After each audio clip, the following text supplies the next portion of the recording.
दोस्तों हमारी ये कायनात इतनी ज्यादा बड़ी है कि इसको स्टडी करने के लिए शायद इंसानी वजूद भी कम पड़ जाए। हमारी इस कायनात में बहुत ही अजीबोगरीब चीजें हैं जिनके बारे में अगर एक इंसान सोचता है तो उस इंसान की सोच भी काम करना बंद कर देती है। इंसान ने कभी सोचा भी नहीं होगा कि कायनात में इतनी अजीबोगरीब चीजें भी हो सकती हैं। दोस्तों हमारी इस कायनात यानी इस यूनिवर्स में 2 खरब से भी ज्यादा गैलेक्सीज हैं। अगर मैं सिर्फ एक गैलेक्सी को एक्सप्लेन करने के लिए 1000 वीडियोस भी बना लूं तो भी मैं सिर्फ एक गैलेक्सी को भी एक्सप्लेन नहीं कर पाऊंगा। हम जिस गैलेक्सी में रहते हैं उसका नाम द मिल्की वे गैलेक्सी है। मिल्की वे में ही हमारा सोलर सिस्टम मौजूद है और हमारे सोलर सिस्टम में इस वक्त 8 प्लैनेट्स हैं जो कि सूरज के गिर्द एक डायरेक्शन में घूमते हैं। खैर सभी प्लैनेट्स के बारे में तो मैं इस वीडियो में नहीं बता सकता, तो बस आज की इस वीडियो में मैं बात करूंगा हमारे सोलर सिस्टम के सबसे अजीबोगरीब प्लैनेट यूरेनस के बारे में। यूरेनस हमारे सोलर सिस्टम का 7वें नंबर वाला प्लैनेट है। रिसर्च के मुताबिक ये पता चला है कि यूरेनस पर हीरों की बारिश भी होती है। अब आप सोच रहे होंगे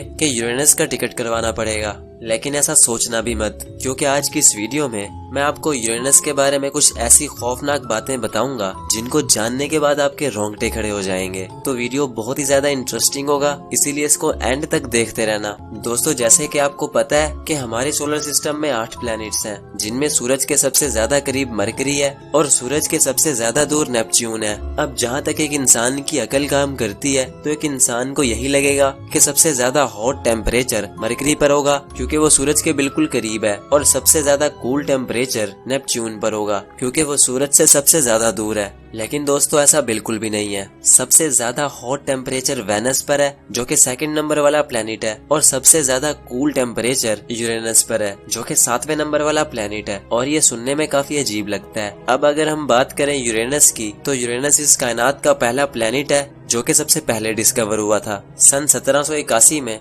विलियम हर्शल नाम के एक एस्ट्रोनॉमर थे। वो टेलीस्कोप से आसमान देख रहे थे तो अचानक उनकी नजर एक सितारे पर पड़ी जो कि काफी बड़ा था और काफी धुंधला दिखाई दे रहा था। पहले तो उन्हें लगा कि ये सिर्फ एक सितारा है, लेकिन जब उन्होंने गौर किया तो वो कोई सितारा नहीं बल्कि एक प्लैनेट था जिसको उन्होंने नाम दिया यूरओनुस, जो कि फिर वक्त के साथ तब्दील होकर यूरेनस बन गया। जुपिटर और सैटर्न के बाद यूरेनस हमारी गैलेक्सी का तीसरा सबसे बड़ा प्लैनेट है, जिसकी चौड़ाई हमारी जमीन से 4 गुना ज्यादा है। एक अंदाजे के मुताबिक अगर यूरेनस अंदर से खोखला होता तो इसके अंदर हमारी जमीन जितने 50 प्लैनेट्स फिट आ सकते हैं। दोस्तों यूरेनस की आबो हवा बहुत ही ज्यादा गहरी है और इसके जितना अंदर जाया जाए इसकी आबो हवा उतनी ही ज्यादा गहरी होती चली जाती है। यूरेनस की आबो हवा में बहुत ज्यादा प्रेशर होता है। जैसे कि अगर एक स्पेस क्राफ्ट को यूरेनस के ऊपर उतारा जाए तो वो स्पेस क्राफ्ट वहाँ की आबो हवा के प्रेशर से ही फट जाएगा। हत्ता कि यूरेनस के ऊपर से उड़ना भी एक स्पेस क्राफ्ट के लिए बहुत ही ज्यादा मुश्किल होता है। यही वजह है कि आज तक यूरेनस पर कोई भी स्पेस क्राफ्ट लैंड नहीं हुआ,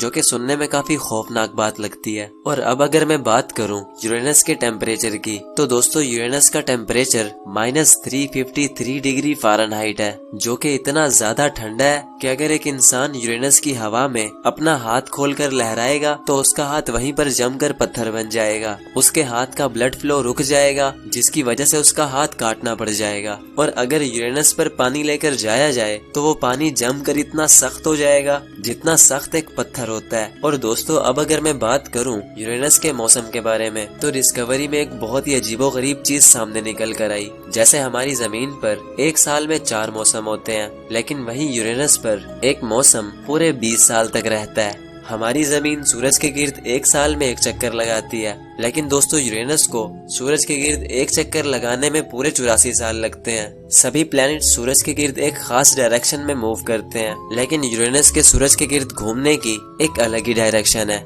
हमारी जमीन सूरज की तरफ 23 डिग्री झुकी हुई है, लेकिन दोस्तों यूरेनस के बारे में फैक्ट ये है कि ये पूरे 98 डिग्री तक सूरज की तरफ झुका हुआ है। साइंटिस्ट का ये मानना है कि हजारों साल पहले एक जमीन जितना मेटियोराइट यूरेनस से टकरा गया था, जिसकी वजह से यूरेनस की डायरेक्शन बिल्कुल चेंज हो गई। और दोस्तों हमारी जमीन का सिर्फ एक चांद है जो कि हमारी जमीन के गिर्द घूमता है, लेकिन वहीं अगर बात की जाए यूरेनस की, तो यूरेनस के पूरे 27 चांद हैं, जिनमें से एक चांद जिसका नाम मिरांडा मून है कायनात की सबसे अजीब दिखने वाली चीजों में से एक है। देखने से ऐसे लगता है जैसे कि ये अंदर से बाहर की तरफ निकला हुआ है। और दोस्तों यूरेनस ब्लू कलर का नजर आता है। अब जहाँ तक इंसान की अकल काम करती है तो एक इंसान को यही लगेगा कि यूरेनस बहुत ठंडा है, इसीलिए ये ब्लू कलर का है, लेकिन ऐसा बिल्कुल भी नहीं है। यूरेनस पर नेचुरल गैस बहुत ज्यादा है जो कि इसको ब्लू कलर देती है, और यूरेनस पर बहुत ही गंदी स्मेल आती है क्योंकि यूरेनस के ऊपर बादल बहुत ज्यादा हाइड्रोजन सल्फाइड से भरे होते हैं, जिसकी वजह से वहाँ सड़े हुए अंडों की स्मेल रहती है जो कि इतनी ज्यादा होती है कि एक आम इंसान से बर्दाश्त भी ना हो। और जैसे कि मैंने वीडियो के शुरू में बताया था